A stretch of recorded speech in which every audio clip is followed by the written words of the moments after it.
Thank you all for coming. My name is Kristen Barbado. I'll be moderating this great panel.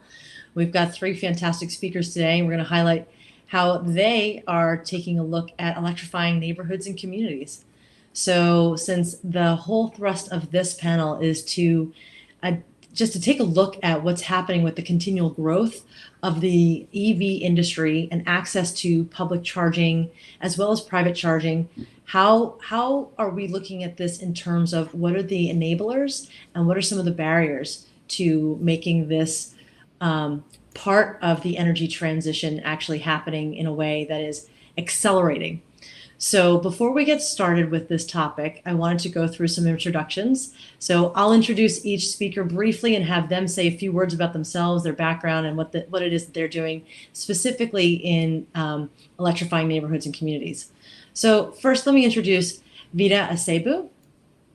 Vida is, I'm happy to say that I've known Vida for a while now, and she is a principal at Energy Impact Partners, EIP, and she's investing at the cross-section of where energy transition meets social impact. So I think it's perfect that she's on this panel for us today. She has cultivated experience in investing alternative capital structures to support diverse founders, which includes equity and credit capital. She's also a founder advisor and does work outside of her role at EIP to support diverse founders. And today she's actively working with female-founded GetWise to build and scale its business. So Vida, thank you so much for being here today. I'm going to go on to Jeff quickly and then Paul, and then we'll have each of you tell a little bit more about yourselves than beyond just this quick bio. So Jeff Prosserman is the CEO of VoltPost. Hi, Jeff. Welcome. Hey. I've also had the pleasure of knowing Jeff for a little while now, too. He has, as representing one of the cohort's EV companies, he's got 17 years of product management experience, as well as content development leadership. He's led a lot of cross-functional product teams during his time as a director of innovation at Samsung. He's been a producer as well, very, very varied background, where he's actually done a lot of work for LiveStage, News Corp, IBM, Dell, J&J, and a lot more. And he's completing his master's in sustainability. This all wasn't enough. He's got some more work to do over at Columbia. And so I welcome him again today. So thank you, Jeff Prosserman, for being with us, and we'll talk with you a little bit more. And finally, Paul Francis, who is the CEO of KIGT, co-founder as well, I should say, and he is of the first and only African-American manufacturers of electric vehicle smart charging stations. So he's based in Southern California, as he just mentioned before, if you may have heard. And he's part of the Southern California Association Government's EV Study Steering Committee. He has a lot of other attributes that I'll start on, and then you can go into much more detail. He does a lot of projects with municipalities, ports, universities, convention centers, as well as utilities, of course. If you're going to get anything done, you're going to have to do with some utilities as well. And as such, he's part of SCE's Clean Energy Access Working Group Committee, Vice President of the American Association of Blacks in Energy, and California Energy Commission's CalSeed Fund Subcommittee. So again, awesome panel. Really glad to have all of you here today. So why don't we go through really quickly, since I've done the fast part of the bios. I'd love to hear from each of you so we could get a little bit more in depth about hearing directly from you, but what it is you're working on specifically with electrifying neighborhoods and communities. So we'll switch up the order a little bit. Jeff, why don't we start with you? Sure thing. Well, thank you all for joining today. We founded VoltPost with the goal to decarbonize mobility in cities. And we do that by retrofitting lampposts into EV charging stations. This is managed by a mobile app. And we see that this solution is going to significantly reduce the cost, timing, and footprint of charger deployment.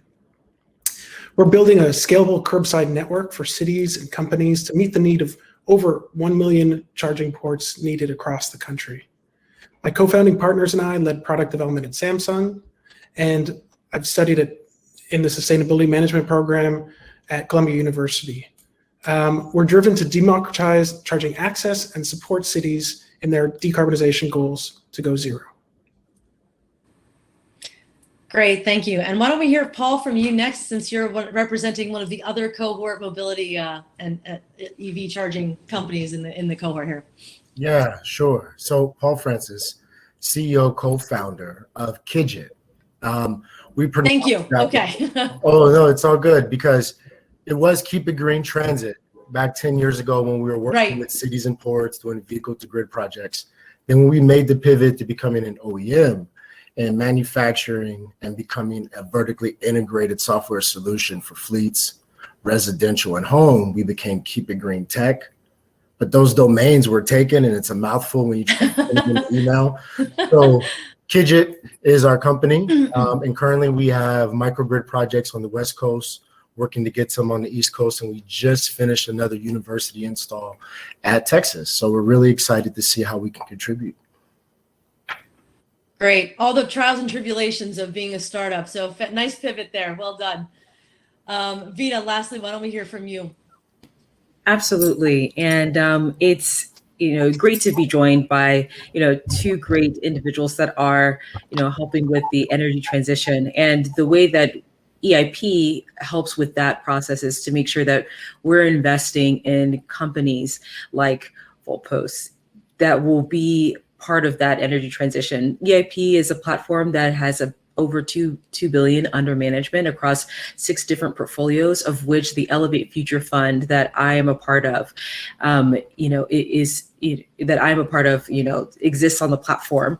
And it's an opportunity for us to invest in different areas within the energy transition. Specifically with Elevate, we are raising capital to invest in making sure that the energy transition is inclusive and that it does have everyone represented.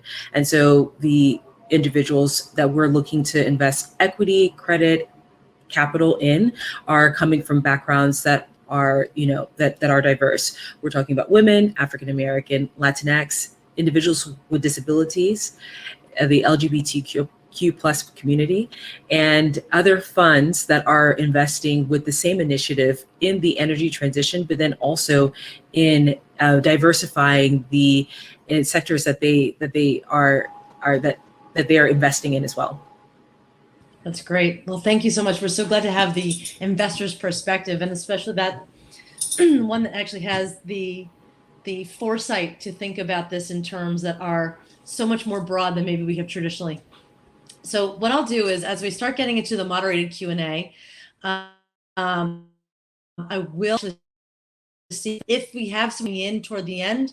We invite audience Q&A so we can participate and hear from you as well. So in the meantime, I've got a bunch of questions of my own. So when we start talking about electrifying neighborhoods and communities, of course, the whole concept behind this cohort and the discussion behind this summit today is climate tech.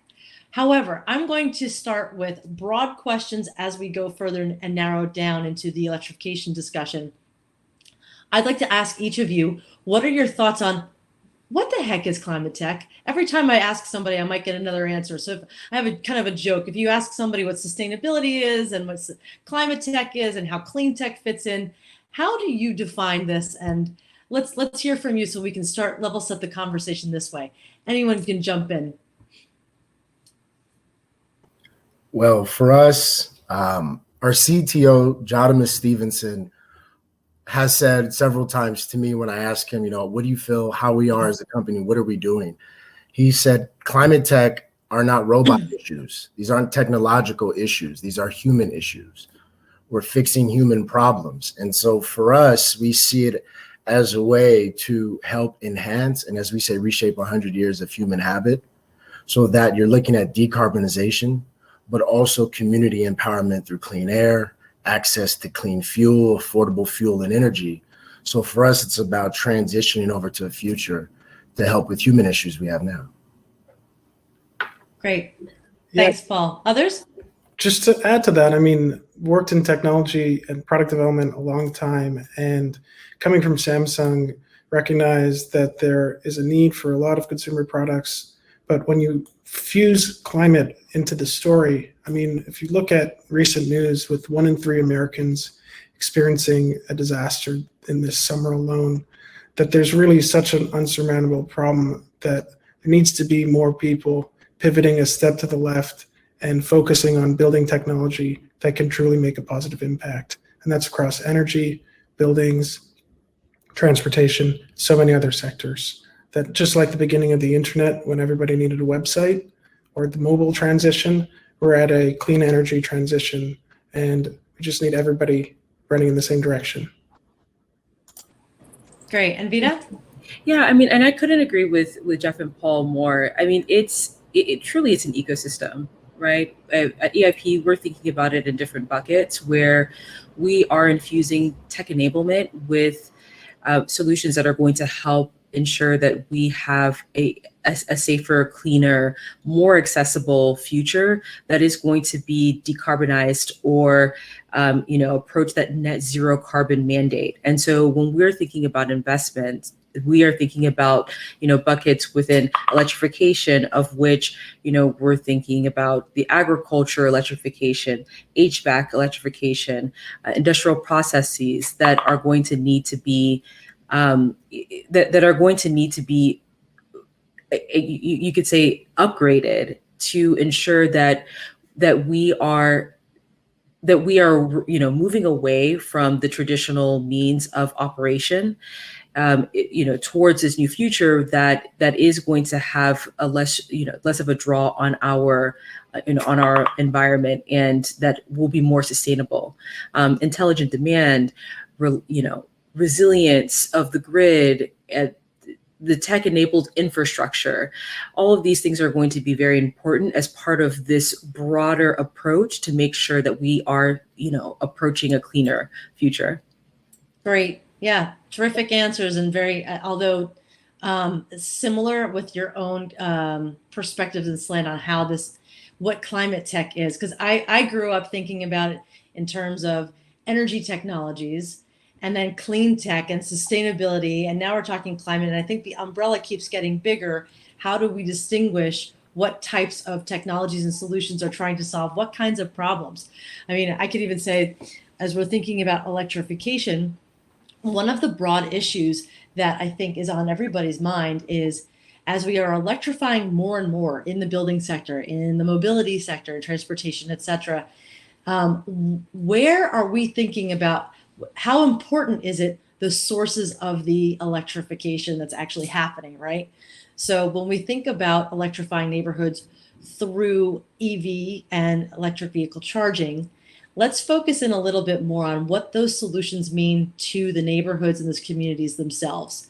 So when we're thinking about neighborhood-oriented solutions, what does that mean in terms of these types of electric vehicles and the charging infrastructure that needs to be available? So what is it that we're talking about, and how does this benefit specifically neighborhoods and communities?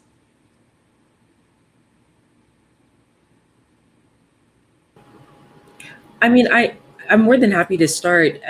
Sure. I think that when it comes to transportation, given that as a society, we do need to get from point A to point B, and that's across all societies across the world. You could say that when it comes to the use of fossil fuels that we have today, it is one of the easiest areas to hit and have an impact when it comes to electrifying that mode of transportation. And I think that other structures like the housing infrastructure cascades from that as well. But transportation is something that does have a draw on when it comes to carbon emissions in general. And so to the extent that we're able to focus on that, it is a great opportunity. And the infrastructure that is being built around electrification, I would say that there are some countries that European countries that have been doing very well, and we're catching up, and with the likes of companies that are here that are supporting that, we can approach that transition more completely. But until then, we do need to continue to think through having the opportunity to make that transition from this major draw on the ecosystem. Great. Other thoughts on how this fits into the neighborhood, the benefits, and how does these types of solutions fit to the neighborhood and themselves and their impacts? Yeah, I mean, I would just say that first, given that low socioeconomic communities and people are disproportionately affected by climate change and air pollution, the transition to clean transportation really can make a meaningful impact as a catalyst to increase equity. As many people probably know on this call, transportation accounts for about a third of GHG emissions, and the primary adoption barrier of why people aren't buying EVs is the lack of public charging access, especially when we're talking about communities where people predominantly park on the streets in densely populated multi-unit dwelling apartment buildings. So given all those factors, I mean, increasing charging could have an enormous positive impact on trying to get people across all communities that charging access, and ultimately have an impact to reduce GHG to hopefully put us on a better track. Great. And Paul, any thoughts? Yeah, I completely agree with Vita and Jeff. I mean, when you look at climate tech for communities, there's a sense of urgency, especially with millennials and Gen Zs. And you're talking about collaboration and equity. And when you look at mobility and EV charging, we're at the nexus of transportation and energy. And so for us, it's been trying to figure out, when we work with faith-based organizations that want EV charging and solar to offset their electricity costs, to have somewhere like a watering hole for public charging, for affordable fueling for the community. Unfortunately, we have to fix our local grids so that we can just put up 5 charging stations. This is not just in South LA, but you're also looking at low income to moderate income housing. Similar concerns, because the community sees that there's a need here, there's opportunity for growth with the revenue, for jobs.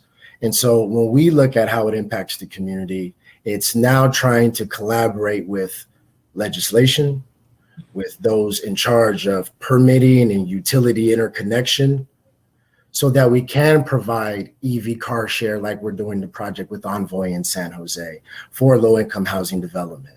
And so for us, it's figuring out where that bottleneck is and how we can collaborate with others so that we can put more infrastructure in. Climate tech, to me, now we're seeing investors have more interest. They're starting to see it not as tech, but as infrastructure, like the New Deal we did almost 100 years ago. We did bridges and power lines. And there was a collaboration across the country. It wasn't just one sector. And that's how we see it impacting the community at scale eventually. Okay. So you mentioned a couple of, go ahead, Vita. Yeah, thanks. So Paul brought up something that is very true, and that's the infrastructure and the regulation around it. So the infrastructure is one piece, but then also there's the maintenance in order to make sure that it is up and running and available to everyone that needs to charge their vehicle. You'd be very surprised that, with one of our portfolio companies, Charger Help, that they have found that there are chargers that are offline for weeks, if not months. And they see the tickets for these open opportunities. And so that has to do with regulation. The funding within the government, with the mandate within the government to place the infrastructure is definitely not complete, but it's definitely incomplete when it comes to the operations and maintenance that is required in order to make sure that the infrastructure stays on track as well. And so there is work that needs to be done to make sure that stays online in lockstep with the infrastructure, placement and capital outlay for that. So that's something that we do need to continue to work on and think through. Yeah, I was actually thinking about when Paul, you mentioned what the regulatory, and then we can start to get into some of the policy level items that are I think enabling and sometimes challenging. I'd like to get into some of those discussions as well. So as an investor and as two leaders of startups in this EV charging space. I'd love to hear from each of you about what you see as enabling policy, enabling finance structures. What is helping your companies grow? Then we're going to tackle what are the challenges. Anybody can start for. Yeah. So money, right? That's helping companies grow. Companies are required now in the climate tech space to raise at a rapid rate. And the fact that the Biden administration, local governments, state governments now are offering incentives and trying to now work with property owners to incentivize them to now take time away from parking, because this we're talking about parking lots in real estate, busy up construction, and now allow them to come in and put in this new charging stations and on light posts or in parking lots and things of that nature. So for us, the capital side, infusing the business has allowed us to gain more traction in different states where we're at now in other regions. Yeah, I would just build off of what Paul was saying. I mean, ultimately, the market and policy megatrends of the last 6 to 8 months is incredible since Biden came into power. And what's happening with the infrastructure package passed in August for $1 trillion and the $7.5 billion allocated for the 500,000 targeted chargers, I mean, it's just painting a picture, at least for the vision of the future for the next few years, that there will be money on the other side of this to help support the massive deployment needed for us to go from the approximate 1% of cars on road that are electric today to the 60% by 2030 and 100% that we really need to get to. So with all of that said, I mean, we have the more progressive states like New York and California. It's not a coincidence that the two people who are founding companies are in those states, I would think, based off the incentives and programs that are trying to spur this adoption. However, that said, I mean, we have every state in this country that's going to need chargers. And frankly, we're just at the first chapter of this story. Thank you, Jeff. And Vita, how do you see this in terms of, from an investor perspective? I think that there's a great opportunity to band together as an investor group, but then also there's an opportunity for us to work directly with, at least for EIP, given the fact that our LPs are the utilities that would need to push the infrastructure. We see that there is a great opportunity to find solutions that we will be able to work directly with them to implement. And so, you know, to the extent that regulation does change, we are, you know, really ready to go when it comes to involving the, you know, the number one customers in this country that will be able to help with, you know, moving forward the proliferation of adoption and you know, expansion within the ecosystem. Great. So now that we've said a little bit about some of the enabling policies, and oh yeah, Paul, please, yeah. Two last policies too, I think, that are important nationally. Sure. The Federal Energy Reserve Commission, Order 2222, has made it easier for software-intensive businesses that focus on energy efficiency, shaving load, and resiliency now to collaborate and earn revenue from vehicle to grid, from shaving load with charging stations. And secondly, you're looking at workforce development. Those type of dollars, when we collaborated with Charger Help early 2020 with the inaugural electric vehicle network training program, shortly after that, what we found out was workforce development legislation and dollars are in place now so that it can support this growing business and trend. And we can lean a little bit more on our government to help us with that and grow the workforce. And then when you talk about energy efficiency, opening up regulations has made it really interesting for different revenue models for utilities now. Okay, great. Because one thing that I wanted to make sure that we were thinking about in terms of these enabling types of mechanisms, whether they're policies, regulations, finance instruments, what this means for vehicle charging companies is really the if we build it, will they come? Because now you need the electric vehicles to actually to charge in these neighborhoods. So how are we thinking about what's going on to promote people to buy, use, and have in their either their fleets or their personal vehicles electric vehicles that will then partake in the electric vehicle charging structure? So is it which comes first? Is it the chicken or the egg here? Well, if you read any of the reports, nobody's going to buy a EV if they don't have access to convenient and cost-effective charging, from Bloomberg to McKinsey to the person down the street. So charging needs to grow in parallel to the OEMs making the tens of billions of commitment to go electric. And as the policy and the market drives in that direction, frankly, the charging companies just need to find a way to build a meaningful foundation so they can continue to survive through that growth curve of going from the 1 to 10 or 15% till there's something meaningful as a baseline. And that's by diversifying revenue, not focusing explicitly on utilization and charging alone, but then looking at what other services can be offered to that infrastructure. Anybody else want to jump in? Yeah, I think for one thing we've learned, it's to educate ratepayers, right? This is all of us, not all of us, but many of us here have been in the industry for a long time, and we feel like we're inundated with EV information and it's everyday. However, mainstream still has to be educated. And it's also collaborating, building relationships, because essentially property owners need to know why, and sharing that why this is important for the community. I hinge on jobs largely because if you build it with the folks from the community, with local electricians, construction, masonry, then they'll promote it. They'll take care of it. You'll see more of an influx when you have them have investment in what's going on in their community. So for us, it's building relationships completely. Yeah, and then there's a ripple effect, correct?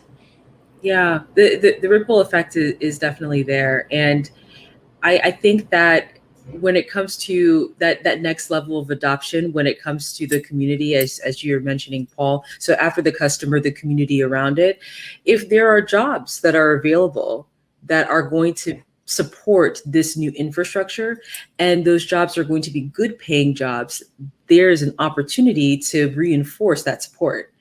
Because, you know, working, and Paul mentioned the work with Charger Help, a company like Charger Help that is focusing on workforce development and making sure that technicians that are going to be essentially obsolete with the current, you know, ICE vehicles, they need to transition to a new workflow, and the work that they're going to need to do is going to, it has to be beneficial. It has to still pay a livable wage, and supporting the new workforce around the EV infrastructure, whether it be building out the vehicles or building out the infrastructure and or supporting the infrastructure, is going to be important as well, because that's going to help with adoption. When everyone is on board together, then we can have a movement. Yeah, and Yeah. Truly how you kind of see it, the private sector, we all have to lead the way. I believe the fleet initiative, you'll see more people in organizations with fleet EVs. Those are everyday people who work for those companies that are driving them. Then when they go home at night, they'll be more interested, because one thing we understand is that cool mobility projects are going to be the learning curve. Working with Envoy, we're installing one of our charging stations. They're putting up a couple of EVs for the community to rent. You're talking about Uber and Lyft, who are making a commitment for the gig economy to go all EV in the next 10 years. Majority of those folks who work in gig come from low income to moderate income communities.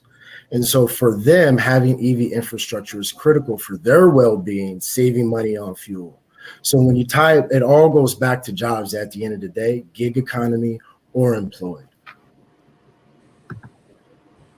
Yeah, jobs, I think is probably one of the the parts of that ripple effect that is so important for these types of projects. And then you go one step further and saying, and in communities that really need not only clean access, but also access to really good paying jobs.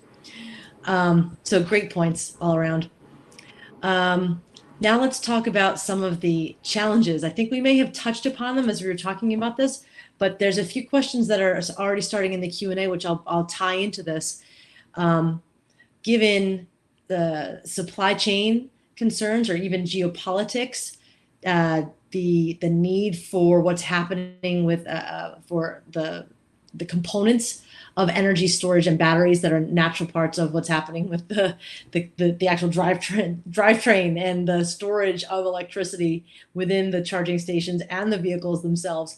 How does this impact the conversations that you're having as a company or as investors in facing what's happening for these OEMs, the charging stations, the infrastructure? What do you see in terms of the geopolitics and the supply chain happening here?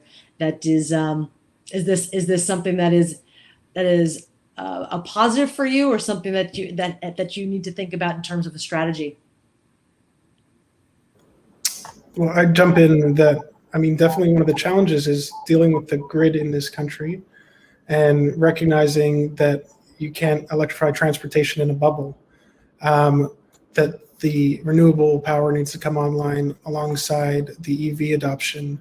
And when we're looking at curbside in neighborhoods, in our case with VoltPost, we have to also look at balancing the load from fast charging with distributed solar charging.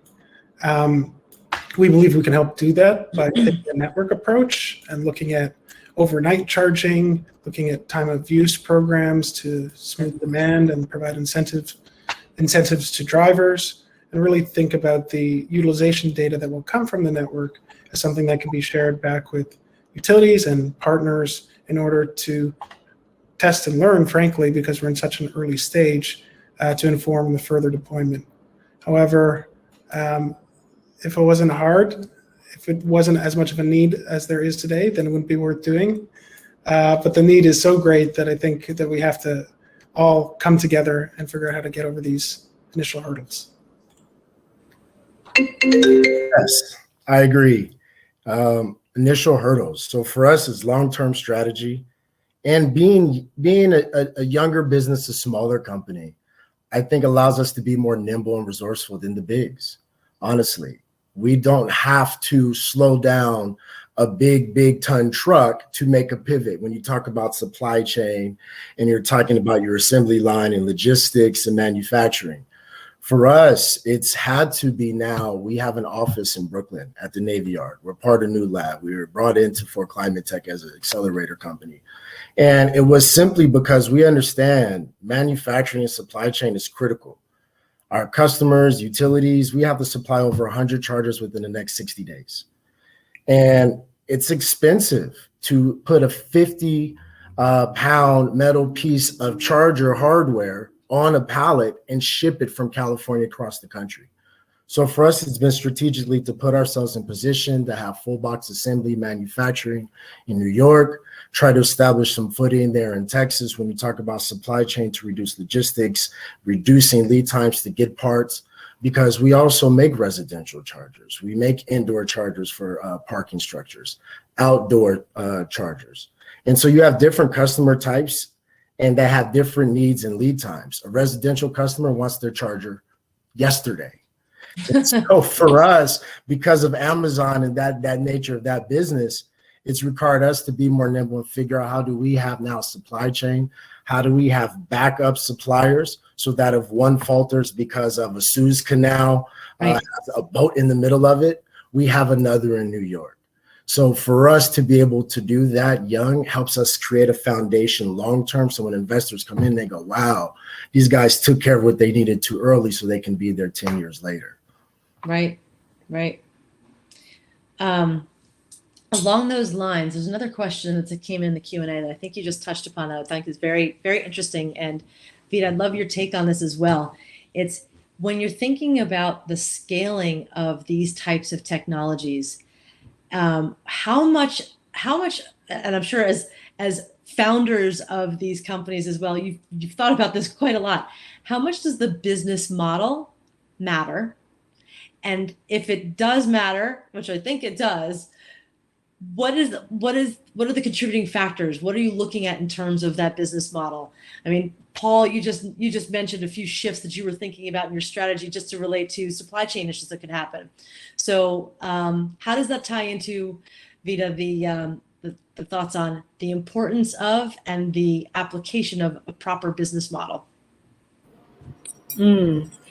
So the business model, I would say, I think that your intuition is correct here, that the business model does matter.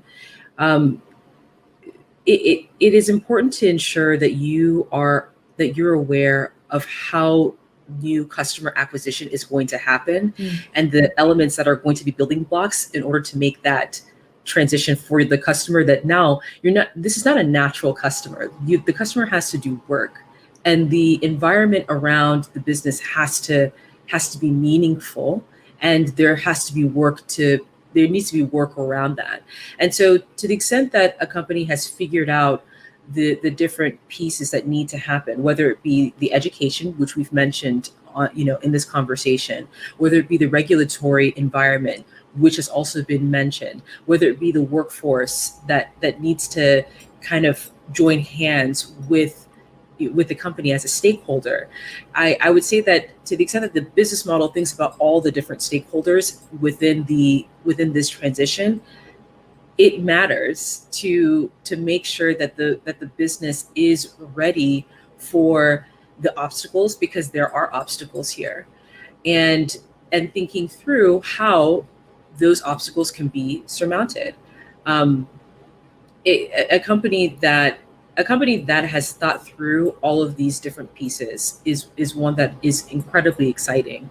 And I know that the two businesses that are here can speak to working through these challenges and working through the uphill battle to make sure that there's this adoption, and that's something that is incredibly important, and that is what is going to drive that transition for the energy transition, with companies like these and others that are focused on the different problems that need to be solved. Yeah, I totally agree. And I would just say that with any new sector, it's almost like you start with a massive block of marble, and you have to start chipping away, and you have to chip away from different sides, and you believe you have a sense of where that model needs to go, of what you're trying to develop. And then through customer discovery, through talking with potential partners, you begin to figure out what that form actually is, what's working in the business model and your original hypothesis, what needs to be further refined or tested, and where there's opportunity for differentiation or competitive advantage. And what we found, at least, is that established charging companies today do not really adequately serve drivers in cities, yet predominantly majority of cars still park on streets without access to private parking, especially for those gig economy drivers, as Paul mentioned, that there may be a top-down initiative to go 100% electric, but then when you go from the bottom up and go talk to a Lyft or Uber driver, they're not going to buy an EV if they don't have convenient access to charging around site where they live. So given all these factors, we really do have a few challenges to overcome as an industry in order to get people behind the wheel of an EV. And another thing to note is just charging is not a one-size-fits-all market. Like the beginning of any sector, I mean, you start building a thing, you try to sell that to the largest group of people. From this case, I mean, there's truly different use cases when you drill into it of what is right for overnight charging in communities, what's the right solution to charge a school bus or an ambulance. As we think about electrification and where we have to go, there's pockets of business opportunity across the entire spectrum. And right now, the traditional charging station companies of the previous decade have really taken this broad-based approach. And now we're trying to focus a bit more on those details to figure out what the right business model is to scale as the EVs come online. Yeah, I think there's wonderful opportunity here. And I often like to ask folks, if you had a gas station, a gas pump at your house, would you ever go to the gas station? And it's no. And for us, we look at supply chain, innovation, and ratepayers. Innovation is saying the automotive OEMs are going to make long-range EVs. So for us, a number we shoot for is 1.1 million. 1 million home charging stations. You're talking about multifamily or single family. Because when I have an EV that's going to go 300, 400 miles in 5 and 6 years, why will I need to plug in publicly? So, and then from our end, it's software when we think of innovation. Hardware, our team of engineers and design guys have a nice knack for sleek and design and aesthetics. So that's important to us specifically at Kidget, but software is going to be critical. Cybersecurity is going to be critical, and ensuring that cybersecurity and that software communication with the utilities protects ratepayers. So that's why we've made our software robust, and our new product coming out next year is going to be a medium duty EV charger for fleets. And so our software now has the capacity to communicate with utilities, shave load. And so you're going to have more flexibility with your networks in the future so that ratepayers are protected and utilities are protected when there's onslaught of millions of EVs coming publicly and commercially. Yeah, and to that effect, what specifically do you think is needed in the grid to be addressed in order to supply this growth of EVs and EV charging stations? So I know you've had some interactions with working with utilities. What kinds of challenges are there that need to be addressed within the grid itself? You're going to catch me. You're going to get me in trouble because I'm not in the business of telling utilities what they should be doing. Fair enough. Yeah. However, I think one thing we've learned is just collaborating and having a good relationship again with frontline engineers. Yeah. And project managers who are in charge of the actual day-to-day so that bottlenecks are lessened. And I think when you look at the grid as a whole, we all know it needs an upgrade. We all know in certain underserved communities, transformers and overhead power lines have to be upgraded. As a private business, we have to invest in upgrading the public utilities infrastructure.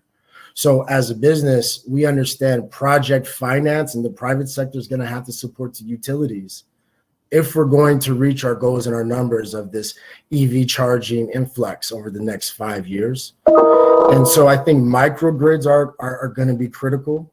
There's some faith-based organizations now we're working with installing microgrids because we're seeing a lot of emergency response situations. Texas had Arctic freezes, the Bay Area, you have power outages and brownouts, and usually those are the communities that get hit first, not Beverly Hills.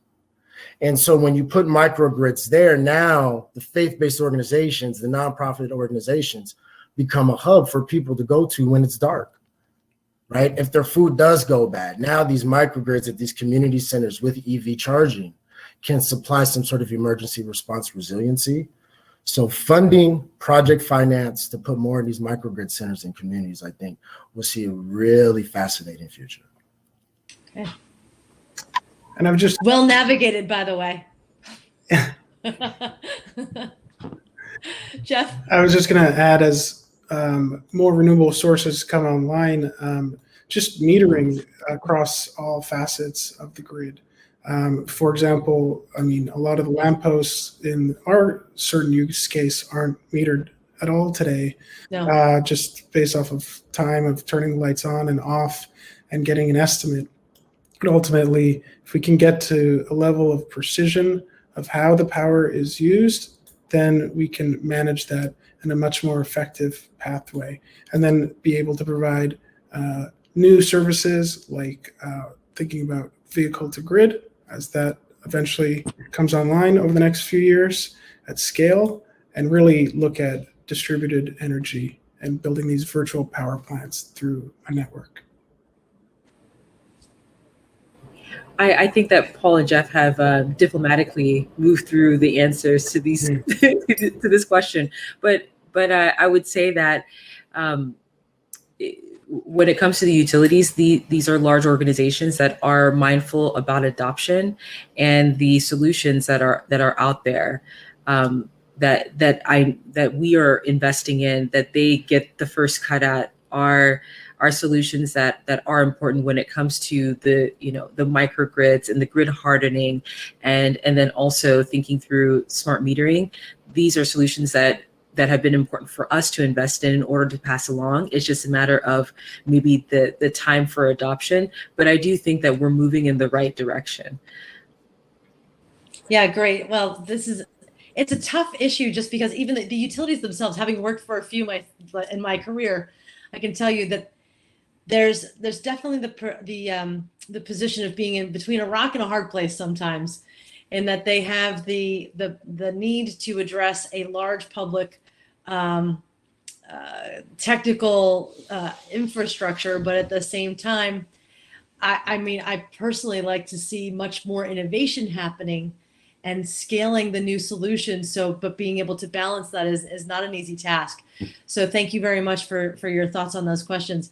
We're just about nearing time. So I thought I would end with a couple of just quick last thoughts from each of you on what are a couple of things that you're hoping to see or that you see as the future for EV charging. So just quick rapid fire answers, just a couple of thoughts, and then we'll be on our way to the next session. So Jeff, if you want to start us off, and like couple of keywords we need to be thinking about for each EV charging future. Sure. I mean, for us, it's all about democratizing charging access. Right now, we need to increase convenience, increase the scale of charging available, and decrease cost. So it just becomes simple for anybody to buy an EV. So wonderful. Paul? Yeah, real quick. It's like, imagine a world where every morning you wake up, you have a full tank. You leave work, you have a full tank. You leave happy hour, you have a full tank.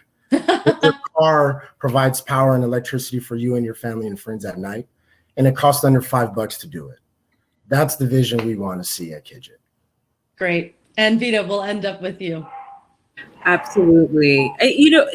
Having the infrastructure supported and funding to support the infrastructure and its operations and maintenance is something that supports what Jeff and Paul are saying. So I just think that from government regulation, that there needs to be more invested there to move forward, to have that frictionless platform and infrastructure for the EV charging.